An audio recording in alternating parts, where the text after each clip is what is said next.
Vous écoutez un podcast qui pourrait peut-être vous intéresser. Comment voyez-vous votre œuvre aujourd'hui? Je pense que j'ai réussi à peu près ce que je voulais. En réalité, nous sommes des fantômes, mais Vos histoires ne m'intéressent pas. Je dirais malgré tout que cette vie fut belle. Fleur de Cactus est un podcast qui explore l'impermanence avec audace. Tout change, rien ne dure, tout a une fin, tout est recommencement. Je vous présente la saison 3 de Fleur de Cactus. Je suis Susanna Darcambel, créatrice de ce podcast, et je vous souhaite une très belle écoute.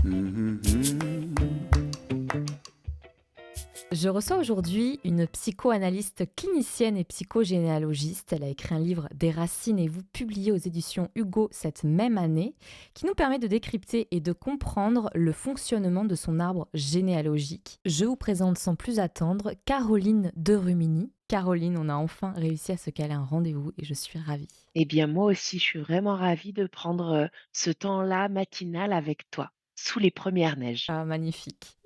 On va parler aujourd'hui de l'importance de l'acte symbolique dans les processus de deuil, quel qu'il soit d'ailleurs. Quand je parle de deuil, qu'il soit lié à la perte d'un être cher ou d'une rupture ou du burn-out, qui est un des sujets de prédilection de cette saison 3 de Fleur de Cactus. Caroline, j'avais beaucoup envie de te rencontrer parce qu'on a quelques points en commun, notamment notre intérêt pour la mort et le deuil. Tu as fait ton mémoire de thèse sur ces sujets-là lorsque tu t'es diplômée en psychologie. Pourquoi avoir choisi ces deux thématiques qui sont plutôt tabous dans notre société ? Alors, pourquoi avoir choisi ces deux thématiques? Eh bien, parce que pour moi, il n'y a pas de vie s'il n'y a pas de mort, déjà dans un premier temps, ou l'inverse, il n'y a pas de mort s'il n'y a pas de vie, selon comment est-ce qu'on appréhende ces deux notions-là. Il n'y a pas de lumière sans ombre aussi. Il n'y a pas de face lumineuse sans de face cachée derrière. Pourquoi aussi?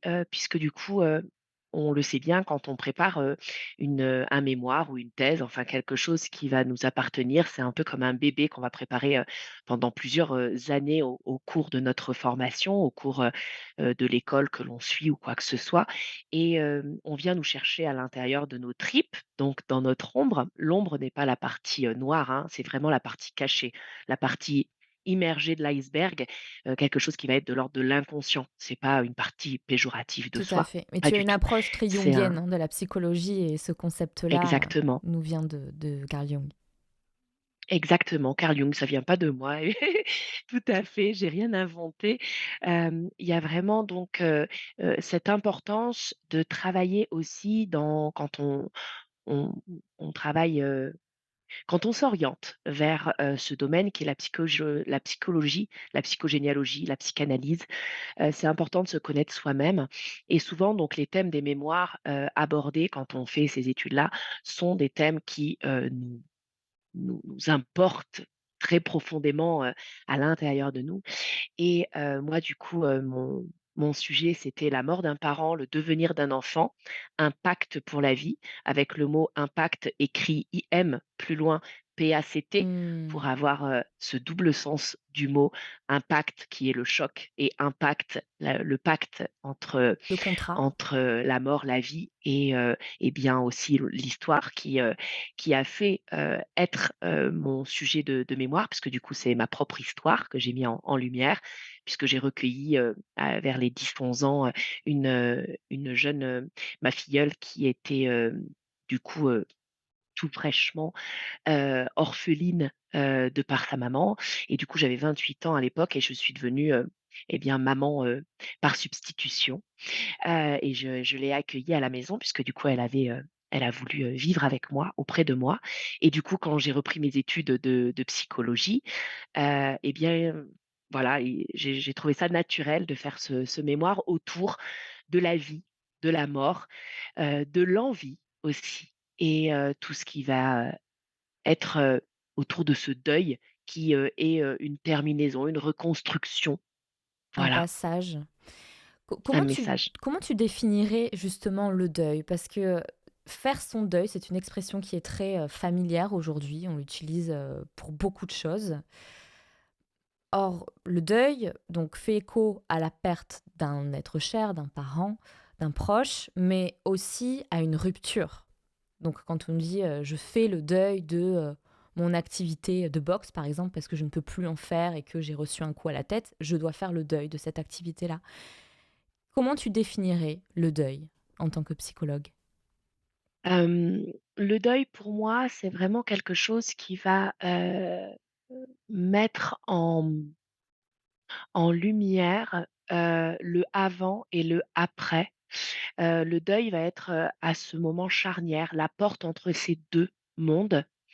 Où on va avoir, 5 étapes pour, le traverser. Moi, j'aime bien le représenter, pardon, alors c'est pas moi non plus, ça vient de Geneviève Manant, cette autrice et thérapeute que j'ai pu rencontrer justement au moment où j'ai fait mon mémoire et elle représente, ce cheminement, non pas par une courbe comme ça qui monte comme, la plupart des chemins de deuil sont représentés, mais elle le représente comme une spirale et Mhm. j'aime bien cette notion de spirale parce que on voit qu'en fait, un peu comme un tire-bouchon, hem, c'est pas parce qu'on a dépassé une étape que, on ne peut pas y revenir et Mm. on va avoir cette espèce aussi de tourbillon dans lequel on va être pendant ce moment de deuil et les tourbillons qui vont composer notre vie parce que comme tu le dis, dans un deuil, il y a pas forcément de mort à la suite. Il y a aussi une séparation ou un changement. On peut faire le deuil de son travail d'avant. On peut faire, comme tu disais, la boxe par exemple ou on peut faire vraiment, heu,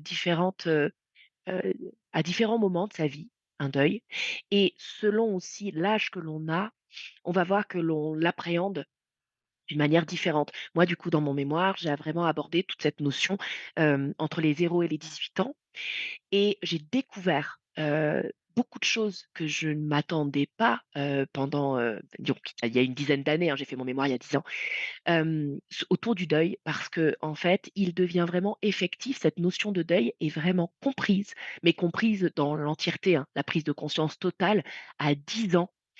À 10 ans et moi, pour moi, tu vois, j'ai 2 enfants. Moi, ma petite, elle a 6 ans, on a perdu mon chien, quand il avait 15 ans et il est mort quand elle avait 2 ans et demi. Aujourd'hui, elle en parle encore et quand elle a une émotion de tristesse qui vient, parce que, elle a pas envie de ce dessert à table, parce qu'elle rentre de l'école et qu'il y a eu quelque chose de difficile ou quoi que ce soit, ou elle a une émotion de tristesse, elle me dit et elle me l'a encore dit hier soir, c'est dingue, elle me dit: «Quand il y a tristesse qui arrive en moi», donc après on a les Mhm. émotions, qu'on représente quand on est enfant et puis moi, on en parle beaucoup. Elle me dit: «Quand il y a tristesse qui arrive en moi, à chaque fois, elle me remet dans la tête la mort de Pathos» et du coup, c'est rigolo, donc Pathos, c'était mon chien. C'est rigolo comment elle va transposer à 6 ans ça et elle va revivre ce moment de deuil où elle va repleurer encore plus que, l'événement indésirable qui s'est passé dans la journée et elle va comme ça revivre ce moment si douloureux, alors que la petite, broutille de la vie, quotidienne n'était pas si dramatique que ça, mais elle transpose et en fait, donc moi dans mon mémoire, j'ai vu et j'ai compris que ce travail psychique de deuil ne se fait vraiment dans la réalité qu'à 10 ans. Ça veut dire qu'avant 10 ans, on espère par tous les moyens que la personne va revenir, que la personne va réapparaître, que le matin on va se réveiller et que ça va être différent, que, avec une prière, et bien on va faire, un souhait, une prière, hein, sans être dans le côté religieux, vraiment le côté beaucoup plus, dans les croyances de ritualisation. On va s'adresser à quelque chose de plus haut que nous en disant, je là on est sur les périodes de Noël, on peut très bien dire, «Je commande au Père Noël et je fais la prière que Pathos revienne.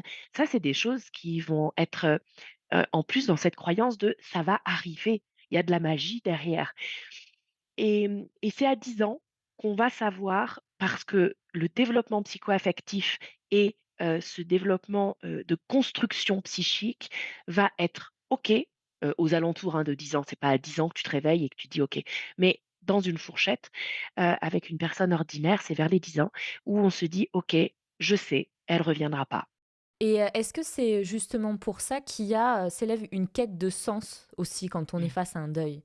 C'est-à-dire que c'est tellement, sidéral ce qui arrive, c'est tellement sidérant, qu'on est obligé d'y trouver un sens à tout ça et parfois c'est très difficile. Quel est le rôle du psychologue dans ce cas-là? Alors, mettre du sens dans sa vie, comprendre le fameux pourquoi, Ouais. je pense que c'est le travail d'une vie. Hem, c'est le travail d'une vie. Moi, je suis, en suivi moi-même, hein, depuis plus de 10 ans et je découvre encore des choses sur moi-même parce que je pense aussi, c'est ce que je disais, au kiné avec qui, je bosse, parce que je suis en maison médicale et du coup, à maison de santé, j'ai le kiné, à côté de mon cabinet et encore ce matin, je lui disais qu'au bout de 10 ans, je mettais un enfin voilà, je pointais certaines choses et en fait, c'est en fonction aussi de tes étapes à toi et à 40 ans, tu vois pas les mêmes choses qu'à 30 ni à 20. C'est pour ça que c'est toujours intéressant de réfléchir. Mais après, il faut ne pas tomber non plus dans le non-sens, à trop être dans la mentalisation et réfléchir à chaque fois sur le pourquoi et donner un sens pour en perdre, en fait, enfin, au bout du compte. Mais, je pense que ce qui est important dans cette quête de sens, c'est vraiment très humain, où on va chercher une raison à quelque chose parce que, ben, ça nous permet aussi d'être dans cette existence-là et d'être en vie. Parce que le fait de trouver du sens, le fait d'en mettre, le fait d'en donner, ça va aussi permettre de se dédouaner, de se dire: «OK, c'est pas forcément tout de ma faute». Ça permet du coup d'activer ce côté survie. Mettre du sens, c'est aussi qu'on va on va peut-être mieux comprendre qui on est pour, optimiser un maximum le lendemain, pour pas forcément reproduire. Alors aujourd'hui, on est dans une société où malheureusement on reproduit. Là, par exemple, les guerres, on se dit: «Mais en fait, on a encore rien compris» et moi j'ai donné, il y a une semaine de ça, mercredi dernier, j'ai donné une conférence autour de la psychogénéalogie et j'aime bien ces conférences avec le contact direct parce que c'est souvent il y a beaucoup d'anciens généralement, il y a beaucoup de personnes âgées, qui sont pendant mes conférences parce que le sujet les intéresse, en tout cas les attire et ils me disent eux-mêmes que, et tu as cette sagesse-là quand tu écoutes les vieux, sans péjoration, hein, derrière le mot, ils ont cette sagesse-là que, si on regardait un petit peu mieux et qu'on comprenait un peu mieux notre vie et ce qu'on avait fait et comment est-ce qu'on fonctionnait et nos comportements, eh bien, ça servirait en fait pour les générations, futures et souvent quand, on est dans cette reproduction, sans en prendre conscience, eh bien, on va pas bien plus loin en fait et on reproduit inlassablement, Les schémas. les mêmes erreurs. Mmh. Et mais je reviens encore sur cette quête de sens et sur le deuil. C'est très intéressant ce que tu dis et je reviendrai tout à l'heure, notamment avec ton travail en tant que psychogénéalogiste. Hem, ce que j'ai pu constater, c'est que les personnes en deuil, à l'heure d'aujourd'hui, surtout en plus avec la crise sanitaire qu'il y a eu, qui ont perdu un proche, sont souvent désemparées. La religion a fortement reculé, il n'y a plus de ressources philosophiques et en fait, quelque part, le psy, je le vois un peu comme, le curé auquel on va plus avoir accès, le chaman, la personne en fait, ressource pour pouvoir traverser ces moments clés et donc la figure du thérapeute est devenue une des seules figures qui peuvent pallier ce manque. Donc quand je parle de manque, le manque religieux, le manque philosophique, le manque spirituel. Et toi qui as une approche jungienne, je me demandais si tu pouvais nous éclairer sur l'importance du rituel en cas d'accompagnement de deuil, parce que avant, quand la religion était là, on avait accès aux rituels religieux. Et, et aujourd'hui, donc le rituel revient un petit peu, on va dire, en force, bon, par les travaux anthropologiques, par cette ouverture vers le monde qu'on a aujourd'hui qui est incroyable. Toi, en tant que psychologue, quel est ton regard sur le rituel? Est-ce que toi, tu peux conseiller ou tu peux diriger, orienter la personne pour faire un rituel, qu'il soit d'une dimension religieuse ou pas d'ailleurs? Alors, c'est intéressant ce que tu me poses comme question parce que oui, peut-être que la religion a reculé, enfin, en toute cet intérêt autour de ça, mais on se tourne vraiment sur une autre croyance, un autre type de croyance qui va être beaucoup plus une croyance introspective à aller chercher du coup à l'intérieur de soi la résolution. Sur les réseaux, on voit, naître et je vais même dire, heu, comme pousser comme des champignons, heu, d'autres types de croyances dans lesquelles il faut être prudent, se méfier et être vigilant par rapport à tout le côté où on va parler de thérapeute et de ritualisation et ça, bon, c'est pas le sujet de ce podcast-là, mais voilà, je il faut vraiment, le souligner quand même parce que c'est important, quand on a la parole sur ce genre de thématique. Il faut bien, et bien, prévenir, pas être dans la méfiance parce que ça serait dans le côté mauvais de la chose, mais dans la vigilance. Faire, faire attention vers qui on va. Parce que justement, on a, et bien, cette, j'en parlais ce matin, cette errance médicale. On a ce côté où, la personne, suite à cette crise sanitaire justement, va plus rien croire et du coup comme, tout s'est ébranlé, tu vois? Tout s'est effondré, hem, on va avoir cette recherche, assez, même frénétique parce que du coup, tu as besoin de rester en vie, donc tu as besoin de te raccrocher à quelque chose, donc tu as besoin de croire et tu te rends compte que tu peux croire qu'en toi-même. Et du coup, il y a beaucoup de choses qui t'invitent à regarder à l'intérieur de toi, à trouver la croyance qu'il y a en toi, à venir, écouter cette petite voix intérieure, ce cheminement introspectif et d'être, du coup, plus dans une recherche interne. Très bien. Faites-le avec des thérapeutes qualifiés pour ça et compétents.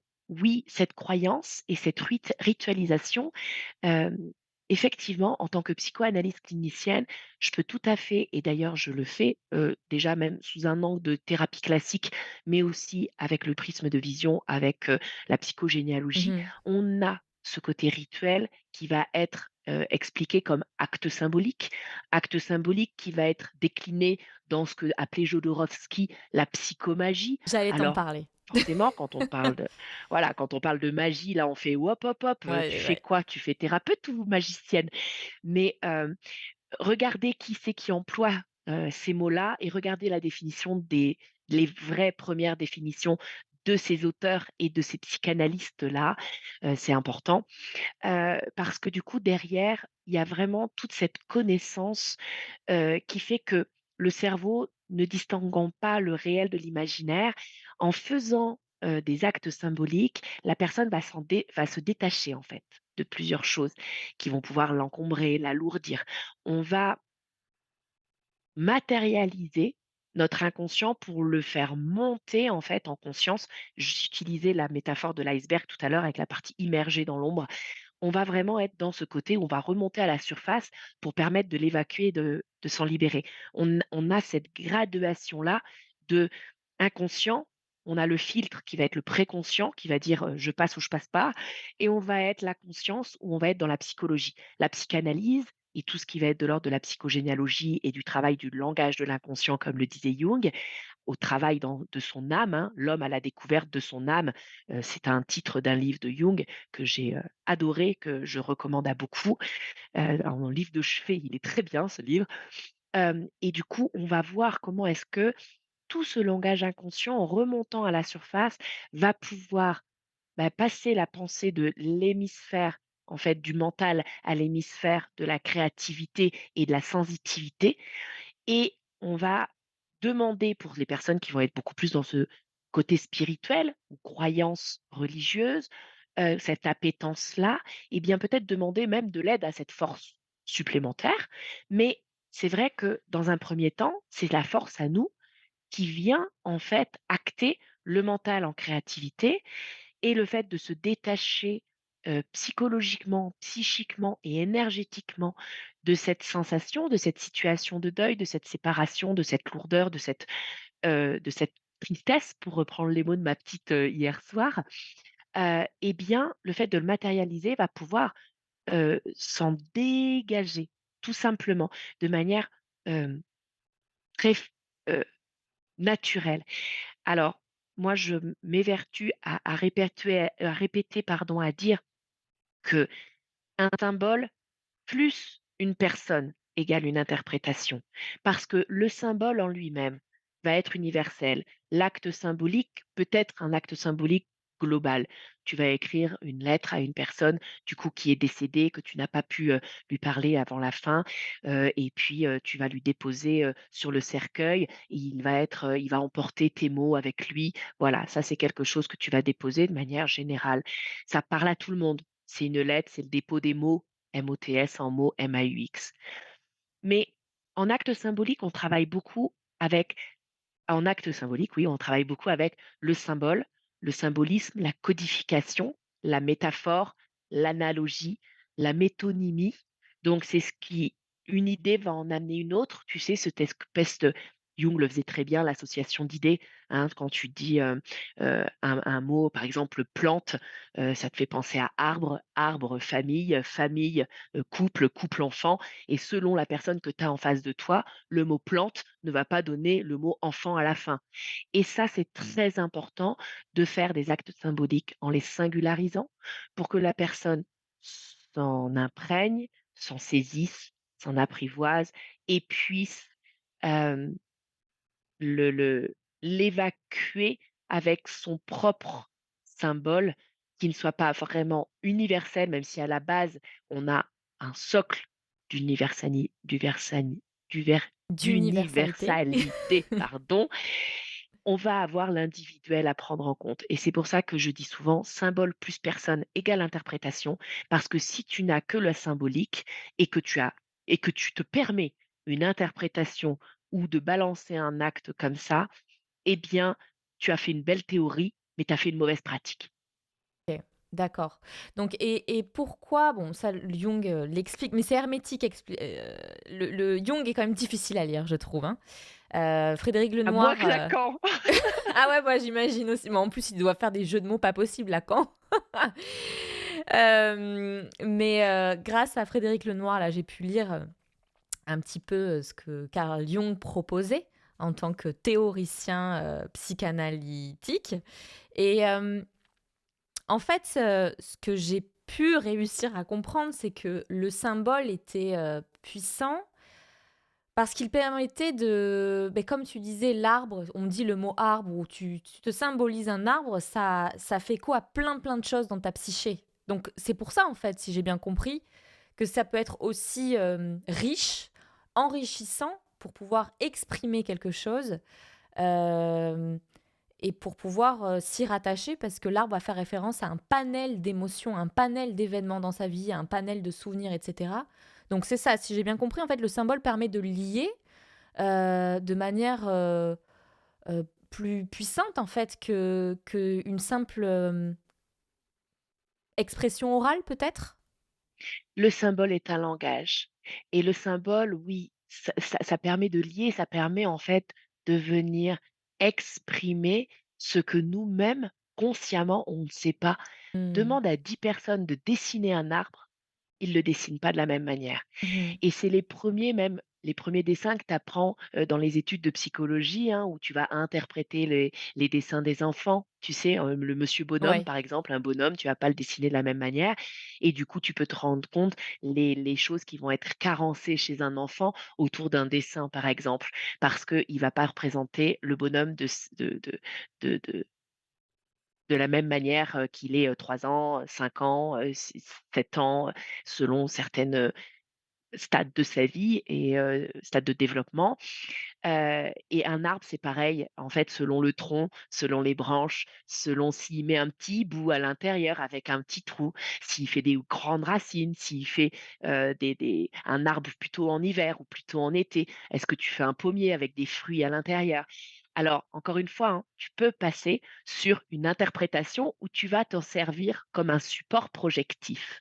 Un support projectif, c'est un support interprétatif dans le sens où tu vas dire: «OK, moi, dans la symbolique que moi-même j'ai et que je me représente avec ce que je suis et la symbolique que j'ai appris de manière théorique, je pourrais interpréter ce dessin en disant que si, ça».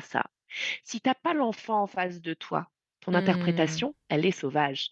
C'est que si tu sais pas la vie de la famille, l'environnement familial, de là où il vient, de là où il grandit, comment ça se passe à l'école, eh ben, tu fais une fausse interprétation, en fait, parce que tu tu placardes des informations théoriques à quelque chose de non vivant, alors que ce que tu as en face de toi, c'est la richesse de l'âme humaine et c'est du vivant.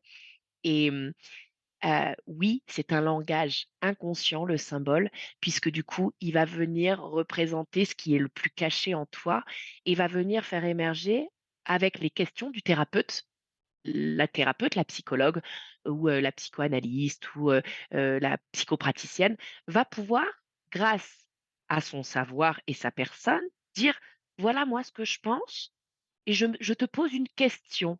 Est-ce que mon interprétation ou est-ce que la représentation que je peux en avoir, est-ce que ça pourrait te mettre sur un chemin introspectif de réflexion à toi?»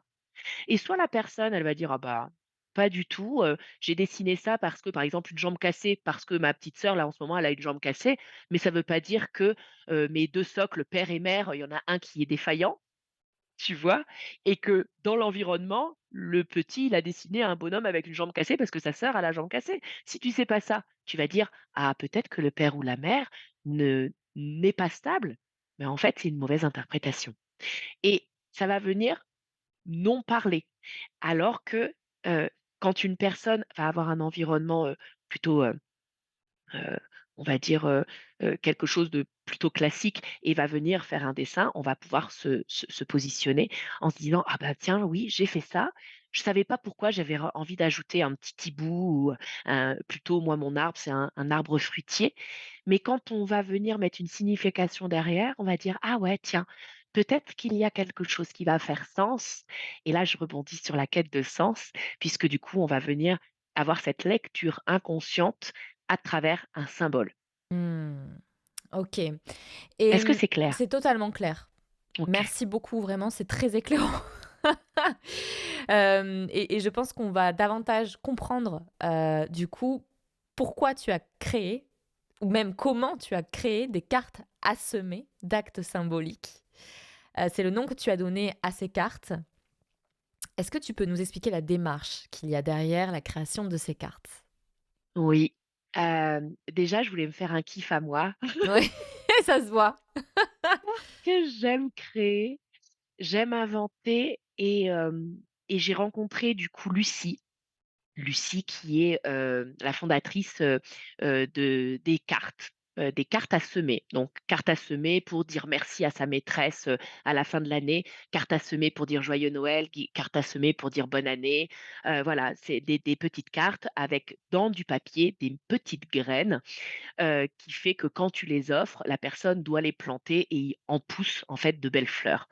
Et quand j'ai rencontré cette personne, je me suis dit: «Mais moi qui travaille en psycho-G avec tout ce qui va être de l'ordre du symbole, le fait de faire pousser en fleurs quelque chose, ça me parle et j'ai envie d'en faire quelque chose». Et du coup, j'ai réfléchi à un projet qui, bah, comme je te dis, me faisait déjà à moi kiffer et qui pouvait être, intéressant pour, mes consultants, mes patients, pour transformer en fait. Donc là, on va avoir ce côté sublimation. Donc, la sublimation, c'est transformer le moche en beau, transformer quelque chose qui est lourd, comme je donne souvent la comparaison avec, Van Gogh qui n'aurait pas fait de si beaux tableaux s'il n'était pas dépressif. Eh bien, c'est vraiment ça, en fait. Même, les très beaux paroliers, qui écrivent des textes de chansons magnifiques, mais tout à fait larmoyantes. Mais à côté de ça, il y a cet effet cathartique qui va être le fait qu'on va déverser tout un mal-être et s'en libérer par l'expression par la parole ou par le dessin, la créativité et cette sublimation dans le fait de transformer. Et dans les cartes à semer, il y avait vraiment, dans ce message-là, déjà cet effet cathartique et cette sublimation. Et je me suis dit: «Pourquoi pas créer des cartes symboliques autour de différents thèmes qui peuvent être lourdes et communes?» Comme l'angoisse, la mort, d'un bébé, ce côté fausse couche, les mémoires familiales, hem, quelque chose à dire à un proche justement, une confidence à soi-même que l'on a envie de se faire aussi, pour remercier, pour dire adieu. Enfin voilà, il y a 9 thèmes différents Et l'idée, c'était vraiment donc de partir sur un symbole universel, du coup, hem, représentation, du cœur, représentation d'une famille, avec les poupées russes, par exemple, représentation d'une fausse couche avec, cette petite étoile, la mort d'un bébé avec des petits chaussons, de naissance, pour que, du coup, la personne puisse écrire un dernier mot, et le faire planter dans la nature, chez soi, l'offrir et que ça pousse des fleurs, quelque chose de vivant derrière. Et on va être sur ce côté justement de deuil, de mort, qui va venir exprimer la vie en fait. Rien ne s'arrête pour moi dans mes croyances aussi et dans mes études que j'ai pu mener et ce que je peux quotidiennement relater, c'est que rien ne s'arrête, même quand quelqu'un meurt, il laisse quelque chose, il laisse une trace. Quand on écrit un livre, les écrits restent, les paroles se perdent. C'est très important. Ça, comme dirait ma grande, du coup, que j'ai recueillie, Tiffany, qui aujourd'hui a 25 ans, qui fait des études de lettres, elle me dit: «Le plus important, c'est de marquer les esprits». Je trouve que c'est beau. Voilà, d'ailleurs, elle travaille, dans des maisons d'édition, c'est pas pour rien non plus, c'est assez drôle cette synchronicité qu'on a toutes les 2 par rapport à notre vie, ça vient parler aussi. Mais en fait, quand j'ai découvert que tu avais fait, ces cartes, assemées d'actes symboliques, pour moi, c'était, un acte psychomagique que tu Tout à proposais. fait. D'accord. Et comme je suis latino-américaine, je suis mexicaine, ça m'a beaucoup parlé, bien sûr, et j'ai trouvé ça génial, qu'une psy française qui d'ailleurs, je vous encourage à la suivre sur Instagram, elle est géniale et propose beaucoup de ressources pour traverser plein de choses dans la vie. Merci. Et j'ai trouvé ça super, vraiment bravo. Et j'aimerais qu'on parle un tout petit peu de Jodorowsky. Toi, tu l'as découvert à quel moment de ta vie? Par curiosité? En psy, Ainsi? Ouais. oui, en psychogénéalogie, un peu plus, un peu mieux, Mmh. pendant mes études de psy parce que moi, je me suis très vite orientée vers le côté inconscient, hein. Très vite, la psychologie, en mode TCC, c'est pas trop mon truc, hein, thérapie comportementale et Mmh. cognitive, le côté, psychocognitif, vraiment vraiment dans le lourd de la conscience, de l'instant T. Hem, oui, j'ai appris évidemment, hein, en études de psychologie, tu balayes, on va dire, tous les champs. Mais ce qui m'a vraiment fait sens et pris essence en moi, c'est le côté, inconscient parce que je trouve ça parlant, hem, tellement parlant parce que c'est notre quotidien et on le met trop souvent sous cloche. Et Jodorowsky, j'aime bien, son côté décalé. Il m'a attirée dans son côté folie. Il m'a attirée dans son côté, avant-gardiste, je dirais, pour son époque, parce que maintenant, c'est un vieux. Ouais. Heu, mais donc son bouquin d'ailleurs, Manuel de psychomagie, l'un de ses bouquins, il est complètement dingue, pour pas dire, C'est un taré, génie. C'est un génie dans fou. les actes psychomagiques qu'il propose. Ouais. Selon certains thèmes, des fois tu te dis: «Il va loin, très, très loin» et je m'en sers comme garde-fou. Je m'en sers aussi comme, bah, ouais, il y a le symbole derrière, ça a marché pour la personne parce que la personne l'a cru, ça a été son chemin à elle et ça marque pour le coup les esprits complètement.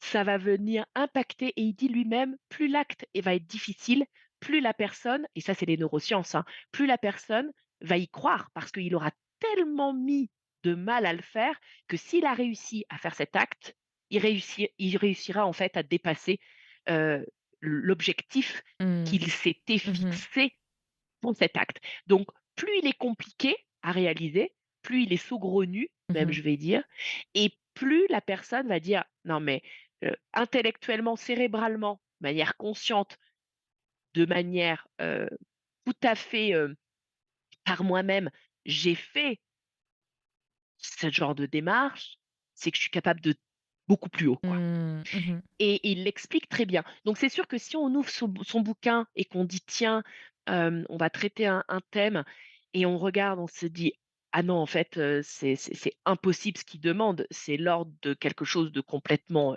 éthéré et décalé». Mais en fait, faut lire tout le bouquin pour bien comprendre qui est Jodorowsky et vers quoi il va tendre. Tu l'as vu son documentaire El arte de sanar, je crois que ça s'appelle. Et juste pour donner une idée à l'audience du type d'actes symboliques qu'il propose et qui sont ultra puissants parce qu'on voit le avant-après de ces personnes-là. C'était une jeune fille qui avait un problème d'enfantement elle-même. Je crois qu'elle faisait des fausses couches ou elle avait un rapport au corps qui était très malsain. Enfin, pas malsain, mais elle avait du mal en fait à connecter à son propre corps. Elle avait du mal à tomber enceinte et elle voulait désespérément tomber enceinte. Et en fait, elle a découvert en thérapie qu'elle avait un rapport très vicié avec sa maman. Et Jodorowsky lui a proposé, ben, tu vas renaître une deuxième fois. Mais renaître avec toute la mise en scène que ça comporte. Je sais pas si tu l'as vu cette scène, mais donc la femme qui symbolise sa maman est nue sur un lit. Elle est emmaillotée. Donc la jeune fille qui tente d'avoir un enfant est emmaillotée comme un enfant. Elle est nue elle-même et elle l'accouche de manière symbolique. Elle sort de cette couverture blanche et sa maman la prend, enfin sa maman symbolique la prend dans les bras et c'est quelque chose de ultra fort même à voir ouais, à regarder, et tellement c'est émouvant et tellement c'est plein de sens en fait. Et la jeune fille réussit à tomber enceinte, on la voit avec un bébé tout rond quelques mois après cet acte symbolique. Et je trouve ça génial qu'il y ait des esprits aussi, comme tu dis, avant-gardistes, mais qui sortent des sentiers battus, qui peuvent nous montrer autre chose pour réussir à guérir. Mais bon, Tout à fait. Alors attention encore une fois, hein, oui, avec, les personnes avec qui vous faites ce genre exactement. d'actes symboliques. Là je vais reprendre un message d'une patiente, une consultante en psychogénéalogie, Mhm. qui m'a envoyé en disant, «Je ne sais pas si je suis prête pour faire un acte symbolique parce que je ne sais pas si je serai prête à faire ce que tu me demanderas». Et je lui ai dit: Mm. «Alors, moi je ne te demanderai rien du tout. Ouais. Un acte symbolique, c'est toi qui le composes avec moi qui va t'orienter. Mhm. Si en aucun cas, personne ne peut vous faire faire, ou ne doit vous faire faire Que vous ne voulez quelque pas. chose qui ne vous parle pas et dans lequel vous ne vous reconnaissez pas, et la personne n'a pas à avoir cette puissance de supériorité de savoir sur vous, Mm, mm, mm, et mm. c'est vraiment quelque chose d'harmonieux qui doit se passer, d'équilibré et de même évidence en. Alors moi je ne vais pas avec mes consultants aller au point de Jodorowsky, mais j'ai pu faire des actes, un peu décalés et tarés parce que du coup ça parlait aux personnes et que tu le vois en fait en congruence sur le visage de la personne que, par évidence, il s'illumine, et au moment où tu expliques que symboliquement ça pourrait être cet acte-là, eh ben, ça prend complètement sens et on se dit: «Mais oui, en fait, je suis prête, je le fais parce que ça me parle et ça va être ça». Moi, des bébés psychologie, généalogie, l'année dernière, j'en ai eu 5, donc des personnes qui viennent en disant: «J'arrive pas à tomber enceinte». Ce n'est pas médical, encore une fois, hein, Ouais, tout n'est pas psychogénéalogique, ouais. tout n'est pas psychosomatique non plus. Ça peut être aussi tout à fait fonctionnel et médical. Génétique. Mm. Donc, quand tu vois comment est-ce que ça peut être et que le gynéco, le médecin te dit: «Mais il y a rien, c'est dans», alors ils sont beaux à dire ça, mais c'est dans la tête madame. Donc ça, c'est le pire, je pense. Mais quand, les personnes viennent en disant: «Bah, on m'a dit que c'était dans la tête», eh bien, on va engager comme ça un processus, un cheminement thérapeutique sur une année. Et voilà, l'année dernière, j'ai eu 5 bébés, psychogés, et j'adore ça parce que tu as des belles Bravo. résolutions, Mm. tu des belles choses qui se mettent en place. Et oui, des actes symboliques doivent être, heu et bien, marquants pour la personne, puisque ça pour que ça puisse clac, basculer. Et tu vois, la personne là que présente Jodorowsky, c'était un problème sur sa naissance à elle. Mais si c'est pas un problème sur sa naissance, c'est pas parce que tu vas faire un acte symbolique où tu vas refaire ta naissance que tu vas pouvoir faire un enfant. C'est que pour cette personne-là, ça correspondait à ça. Il y a une émission très intéressante en ce moment sur France Culture en podcast, sur les nuits de France Culture sur la psychogénéalogie, et sur le troisième épisode ou le deuxième, il y en a 5 d'épisodes, ils expliquent une femme, qui ne n'arrive pas à tomber enceinte, et en fait, elle a besoin, à ce moment-là, en fait, par rapport à son histoire, on lui fait écouter une berceuse en arabe, et en fait, là, la transformation se fait en elle. Elle se met à pleurer, et 3 mois plus tard, elle tombe enceinte à Mm. ses nouvelles règles. Donc ça va vraiment dépendre si le mal de base, si le syndrome, la source, vient d'une rupture, et là on parle de deuil aussi, de rupture, d'une rupture psychosomatique, symptomatique, un choc émotionnel qui va venir engrammer à l'intérieur de l'esprit de la personne et du coup biologiquement, qui fait qu'il y a un empêchement, tu vois, comme une barrière d'accès à son inconscient. S'il y a une barrière fermée et le bon thérapeute peut lui permettre de l'ouvrir de manière naturelle avec une clé qui va être commune, eh bien là, il y a tout à gagner. Mmh. Donc là, on parlait de ces actes symboliques comme une des façons de traverser un deuil. Et j'aimerais m'intéresser maintenant quand on n'arrive pas à traverser un deuil et quelles répercussions cela a sur le long terme. Dans quelle mesure peut-on inhiber, intérioriser un deuil? Alors j'avais préparé cette petite question parce qu'elle est assez dense en réponse. Mm. On peut avoir du coup ce qu'on appelle un deuil pathologique, faire un deuil pathologique. Tu me parlais avant l'enregistrement de refoulement. Mm. Oui, mais pas que. Oui. En fait, il va y avoir de multiples mécanismes de défense, comme on appelle en psychologie mécanismes de défense ou mécanismes de protection, qu'on va plus parler quand on va être dans le côté traumato. On va Mhm. parler ça de mécanismes de protection. Et il va y avoir, voilà, le refoulement, le déni, l'évitement. Tu vas être même dans ce processus de deuil, tu vas avoir des différents stades et étapes. Le deuil pathologique, il faut déjà comprendre le mot pathologique derrière.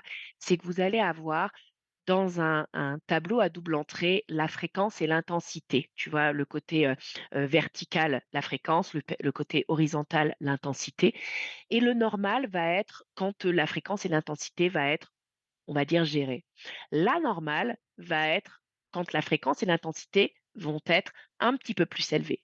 Le pathologique, ça va être quand la fréquence et l'intensité est au-delà de ce qui va être de l'ordre de l'ordinaire. Quand je donne un exemple, le côté normal, donc c'est ta vie de tous les jours, quand tu vas être un peu fatigué ou perturbé par une séparation, si tu as un conflit avec ton conjoint, tu vas avoir le cerveau occupé et le cerveau occupé, tu vas venir vérifier 3 fois si ta porte d'entrée elle est bien fermée, 2 fois si tu as éteint la lumière. «Ah mince, le gaz, est-ce que j'ai bien fermé?» Et tu vas avoir un petit peu ces mécanismes-là de ritualisation qui vont se mettre en place pour te sécuriser, pour te rassurer, pour que du coup la fréquence intensité revienne vers le normal. Mais c'est des comportements anormaux parce que du coup ton cerveau va venir te l'optimiser dans ce côté-là pour permettre cette régularisation. Le côté pathologique, c'est que quand tu te lèves le matin, que tu as besoin d'allumer 3 fois de suite la lumière, d'éteindre, d'allumer, d'éteindre, d'allumer, de sortir de chez toi, de vérifier, de remettre, de vérifier, de remettre, tu vas avoir ce qui s'appelle des troubles obsessionnels compulsifs, des TOC, qui vont se mettre en place et qui vont être de l'ordre du pathologique. Et dans un deuil pathologique, c'est quand tu quittes cette spirale de deuil où tu vas travailler en fait dans des étapes qui sont communes, normales, mais qu'en fait, plutôt que de les dépasser et de pouvoir au bout d'un moment en sortir, un cheminement, je vais dire de manière générale, tu mets à peu près 18 mois, hein, pour faire un deuil, ce qui s'appelle vraiment un deuil et passer par toutes ces phases. Il y en a qui le font de plus ou moins rapide, mais voilà, pour que ça soit terre blanche. Hem Et ceux qui vont rester dans cette spirale, donc dans cette tourmente, si tu reprends la métaphore de la spirale, on va avoir ouais, cette, tu vois, comme dans les pays, alors comment on appelle ça? Les tourbillons, enfin, les tempêtes, enfin, tu vois, Oui, oui, le symbole de comme tempête, ça. ouais. Ouais, voilà. On va avoir plusieurs deuils pathologiques. Donc, moi, j'en ai relevé plusieurs. Il peut y en avoir peut-être plus. Moi, c'est ceux que j'ai relevés. Donc, on va avoir la mélancolie. Donc, c'est un état de dépression intense, une dépression profondément douloureuse, hein. C'est vraiment quelque chose, la mélancolie, c'est quelque chose qui nous habite. On va avoir, les troubles dépressifs, les troubles de l'anxiété, donc qui vont se mettre, en place. Donc ça, Spitz va avoir, démontré l'importance de l'aspect relationnel dans le développement de l'enfant justement face à ces troubles dépressifs et ces troubles de l'anxiété. Donc la dépression dite anaclytique, qui serait le résultant de cette carence où en fait on se laisserait dépérir dans l'absence de soins affectifs, OK? On va avoir les troubles de l'organisation de la personnalité, du caractère et du comportement. Donc ça, c'est vraiment la personne qui n'arrive plus à se réguler, d'accord, dans la construction identitaire. On va avoir les troubles du sommeil, donc tout ce qui va être autour du sommeil, du développement général, du système nerveux. Tu sais bien que quand tu dors, l'inconscient du coup fait que tu viens réguler. En fait, l'état de ton sommeil, c'est pour ça que l'hypnose, sert beaucoup à réguler aussi et à venir, on va dire, compléter ce genre de thérapie consciente puisque du coup, tu vas venir, activer et heu, on va venir, heu on va dire jouer, sur cet état de conscience modifié. Donc l'état d'hypnose va être dans le subconscient, voire l'inconscient selon les états, hypnotiques dans lequel tu vas être et du coup, ben, dans un deuil pathologique, le trouble du sommeil fait que le fait de ne pas pouvoir dormir, le cerveau va ne pas se réguler naturellement et on voit dans des pays d'ailleurs, pour certaines, les tortures, c'est, d'empêcher la personne de dormir. Au bout de 3 jours, en fait, le cerveau claque, déconnecte et ne peut plus jamais redevenir à la normale au bout de 3 jours plus sans sommeil. Tu vois bien le côté, très traumato des guerres justement où, toutes les prises, de drogue, la cocaïne par exemple a été inventée, hein, pour que les soldats puissent être au premier rang, au front, et dire: «Ouais, c'est moi qui y vais» et ce côté surhumain où, en fait, humainement, tu ne vas pas naturellement te mettre en première ligne en disant: «Moi, je suis prêt à mourir madame ou monsieur». Donc les troubles du sommeil, tu vas venir déclencher comme ça un deuil pathologique et du coup des comportements totalement anormaux et pathologiques. Les troubles alimentaires et les troubles addictifs, en fait, comme tu perds toute, organisation, tu vas venir aussi, par mécanisme de défense et par réaction, le côté, conséquentiel, tu vas venir en fait, heu reprendre une maîtrise et un contrôle sur un autre domaine de ta vie. Tu l'as à moindre coût, par exemple, quand tu te disputes, avec ton conjoint ou ta conjointe ou que ça se passe mal avec ton patron à ton boulot et ben, ta maison, tu vas la cleaner en mode ménage à fond parce qu'au moins ça, tu gères et ça, c'est organisé et ça, tu vas mettre ce stylo à cette place-là et ce petit bibelot à cette place-là parce que ça, c'est bien chez toi, ça te fait du bien. Tu as besoin de cette organisation interne. Mais du coup, les troubles addictifs, et les troubles alimentaires, tout ce qui va être l'ordre des TCA, hein, les troubles compulsifs alimentaires, anorexie, boulimie, Mmh. ça va être le contrôle sur soi, puisque du coup, dans la mort, dans la séparation, il y a quelque chose qui a perturbé, qui est venu de l'extérieur, perturber l'intérieur de toi. Donc tu vas venir reprendre, heu, contrôle sur toi en disant: «Moi, je maîtrise mon alimentation, moi, je maîtrise, mon mon alcoolomie, mon alcoologie». Voilà. Et qu'en plus dans l'alcool, il y a le côté où on va venir s'échapper donc il y a, double effet qui se coule. Tu vas avoir aussi toutes les maladies mentales et les déficiences intellectuelles. Alors les déficiences intellectuelles, ça je l'ai bossé par rapport à mon mémoire parce que on va venir, travailler sur, le deuil d'un parent. Donc quand on est endeuillé entre 0 et 18 ans, tu peux avoir en fait un impact, dans le développement, psycho-affectif et du coup dans l'organisation intellectuelle de l'enfant et ça peut déclencher certaines déficiences intellectuelles qui n'avaient pas en fait, à la naissance, qu'ils n'étaient pas, prédestinés à ça. Et Donc tout ce qui est l'ordre de maladie mentale et après tout ce qui va être de l'ordre de la maladie et là, on a le côté psychosoma et ouais. symptomatologie dans le fait, et là, c'est Lacan qui est, content avec ce mot de la maladie ou Jung aussi autour de ce mot qui va être décomposé avec, le langage des oiseaux comme on l'exprime ou la phonétique comme dans le titre de mon mémoire, impact va être impact avec le choc Mmh. et impact avec, ce pacte que j'ai fait avec ma grande quand je l'ai recueillie suite à la mort de sa maman.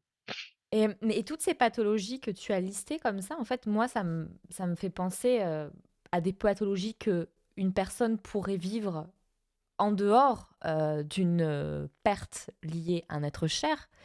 Mais de manière générale, c'est lié à une perte, à une rupture de façon générale. Et donc, Mmh, ça me semble fou qu'il y ait, enfin fou, tout le paradoxe de l'homme. C'est-à-dire que dans tous ces événements liés à la mort ou liés à la petite mort, je ne parle pas de l'orgasme ici, mais des petites morts que l'on vit au quotidien, de ruptures, des conflits, de déménagements, etc. Ben, en fait, c'est que d'intégrer dans sa vie l'impermanence nous permet justement de mieux vivre au quotidien ces petites morts que l'on vit toujours. Parce que tout à quand fait. tu parlais de TOC, ou quand tu parlais, je sais pas, même du manque de sommeil, c'est des pathologies du 21e siècle. Et en fait, elles ont des causes innombrables, mais on revient toujours au même point, c'est que c'est toujours lié à l'impermanence, à la mort, à ce moment, en Oui, fait, à ce rite de passage qui fait que tu le traverses ou tu le au traverses moment où pas. tu c'est ça, au moment où tu nais, tu t'engages à mourir. Mmh.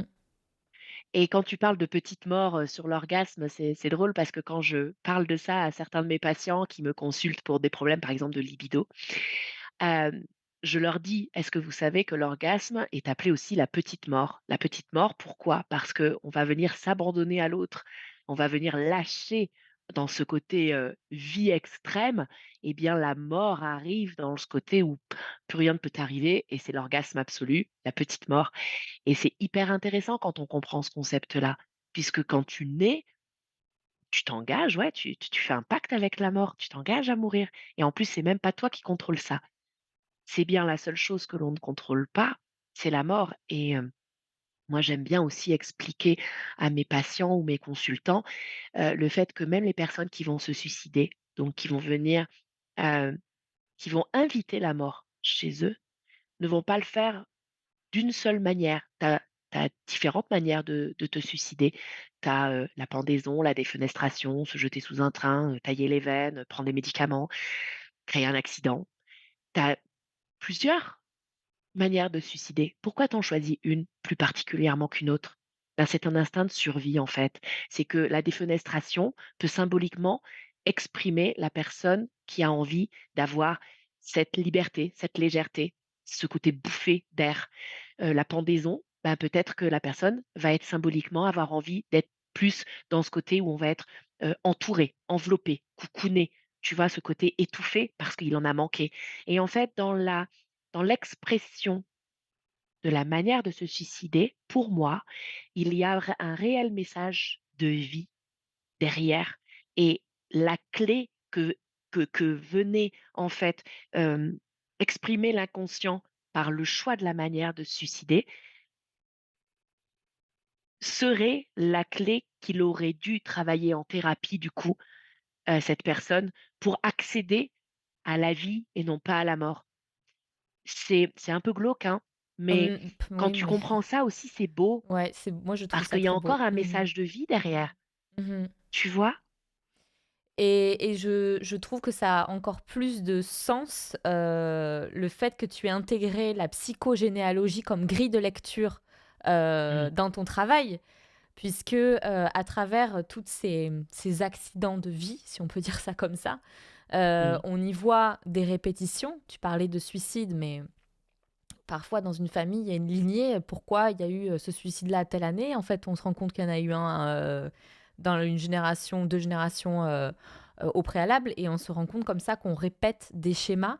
Toi, j'aimerais beaucoup, savoir comment tu as découvert la psychogénéalogie et qu'est-ce que ça a apporté dans ton travail en tant que psychologue?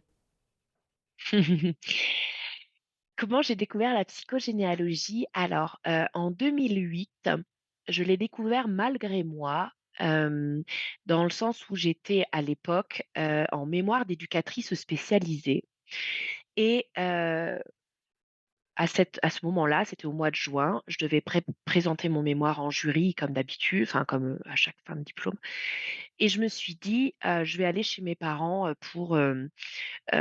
pour réviser».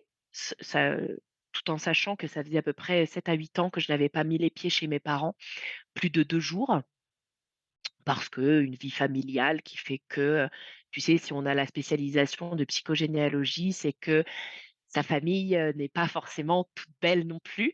La spécialisation qu'on a, est forcément aussi, en tant que psy pour venir regarder, ce qui a péché chez nous.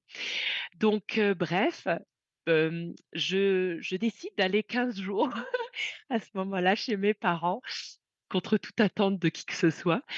Et ma mère a été en fait, abandonnée, à 18 mois chez sa nourrice, qui l'a recueillie et sa mère n'est jamais venue la rechercher. Et quand je suis arrivée le soir des révisions, j'ai dans ma tête, hein, je venais de réviser et on était autour de la table et j'ai dit à ma mère, «Est-ce que tu peux me donner la carte d'identité de ta maman biologique?» Et c'est la seule chose, hein, qu'elle avait parce que quelques années, avant, elle était décédée, sa mère et l'hôpital, avait recherché du coup le dernier des vivants et avait trouvé ma mère en disant, je «On vous envoie, la carte d'identité de votre mère». Elle ne l'avait jamais vue. Parce que enfin, elle l'avait vue de 0 à 18 mois, mais tu as pas de souvenir et elle a reçu une carte d'identité d'une femme qui était sa mère à ce moment-là et je lui dis: «Est-ce que tu peux me donner la carte d'identité?» Et du coup, elle me dit: «Oui, oui, je te la sors» et puis au moment où je vois cette carte, tu sais les vieilles cartes, jaunes, un peu, tu vois le côté un peu papier craft, tu vois? Un peu déchiré avec la photo, avec le poinçon, de tu vois, tu te rappelles? Enfin de ces vieilles cartes tapées à la machine et là j'ai dit: «Maman, je crois que demain je vais regarder si par tout hasard on arrive à retrouver une trace» et elle me dit: «Oh fais ce que tu veux, de toute manière», alors comment elle m'a dit? «De toute manière, tu as toujours fait ce que tu as voulu». Je dis: «Oui, c'est tout à fait ça» et du coup, dès le lendemain matin, je me suis mise sur internet à regarder un petit peu avec le nom et le prénom et j'ai retracé en fait, un arbre et je ne savais pas que je faisais de la psychologie à ce moment-là. Je faisais de la pure généalogie. Je voulais juste, essayer de rebâtir un semblant biologique d'un arbre avec une racine et pour ma mère, mais surtout peut-être pour moi ou pour moi à travers ma mère, je sais pas vraiment bien, ou ma mère à travers moi. C'est assez flou. Je le travaille encore en psychothérapie en ce moment et en fait, en 15 jours, je n'ai pas du tout ouvert un seul bouquin de mon mémoire d'éduc que j'avais fait sur l'adolescence à ce moment-là, le passage de l'enfance à l'âge adulte. Et ce qui est rigolo aussi comme, comme synchronisation et en 15 jours, j'ai retrouvé, une grande partie de sa famille, dont une de ses demi-grandes sœurs qui avait 12 ans de plus qu'elle et qui, à 12 ans de plus qu'elle, se rappelait de la naissance de ma mère et je l'ai contactée, via les pages blanches à l'époque, hein, le bottin et du coup, du coup, ma mère a pu rencontrer sa demi-grande sœur et on a pu comprendre son histoire, on a pu connaître toute son histoire et après, du coup, c'est resté comme ça. Mais quand j'ai repris en 2012, donc 4 ans plus tard, mes études de psychologue, heu eh bien, j'ai découvert Jung, j'ai découvert Freud, j'ai découvert alors je l'avais étudié en éduc, hein, en éductas sous côté psycho. D'ailleurs, j'étais très bonne en psychologie, c'était mes unités de formation où j'excellais à 16-18 et du coup, j'ai découvert vraiment la profondeur de ces auteurs et je me suis dit: «Il y a une vie après la mort et en fait, cette vie-là, c'est nous, les enfants» et les enfants sont le symptôme du mal-être des parents. Ça m'a beaucoup parlé aussi et je me suis tournée en fait vers cette orientation du transgénérationnel, qu'explique beaucoup Anne Ancelin, qui est psychologue d'ailleurs et j'ai fait vraiment, en fait tout un premier travail et regard déjà personnel pour pouvoir en fait m'orienter de manière professionnelle après et aujourd'hui, tu vois, je me sens complètement légitime de proposer ce genre d'accompagnement parce que je suis passée par là, en fait, depuis 2008. Tu vois? Tu as vraiment tout un processus. Tu as donc fini par écrire un livre intitulé Déracinez-vous, qui a été publié cette année d'ailleurs, chez les éditions Hugo New Life. Est-ce que tu peux nous expliquer comment on peut utiliser ce livre? Qu'est-ce qu'on peut en faire? Comment tu l'as construit? Qu'est-ce qu'on peut en faire? Alors, c'est vraiment je l'ai construit et j'ai eu aussi cette chance d'avoir, eh bien, heu, cette liberté-là, de le construire comme je le pensais, comme un journal d'exercice qui allie théorie et pratique pour que la personne puisse être guidée dans la construction de son arbre, même avec ses carences. Regardez les miennes. J'ai le famille biologique de ma mère qui alors était manquante jusqu'à peu, et c'est pas pour ça en fait que tu ne peux pas faire ton arbre. Et même les personnes qui vont être dans des familles d'accueil ou même des personnes qui sont nées sous X peut en fait engager ce travail-là parce qu'on va être aussi dans le symbolique et dans l'inconscient. Donc tout ce qui va agir en vous, tout ce qui va être en vous. Donc je l'ai vraiment construit euh, pour tout le monde, dans cette volonté qui corresponde à aussi bien des familles ordinaires que toutes les familles extraordinaires qui existent, et qu'on vienne vraiment se reconnecter à soi par la possibilité de venir regarder en soi ce qu'il se passe de là d'où on vient et vers là où on va. Et le fait d'allier la théorie qui est assez, digeste, hein, parce que j'ai vulgarisé un maximum les concepts pour que ça corresponde, on va dire à un adolescent, de 15-16 ans normalement constitué, pourrait comprendre mes mots et sans forcément, être trop, non plus bébête, pour, les personnes qui vont être érudits dans la matière vont aussi s'y reconnaître.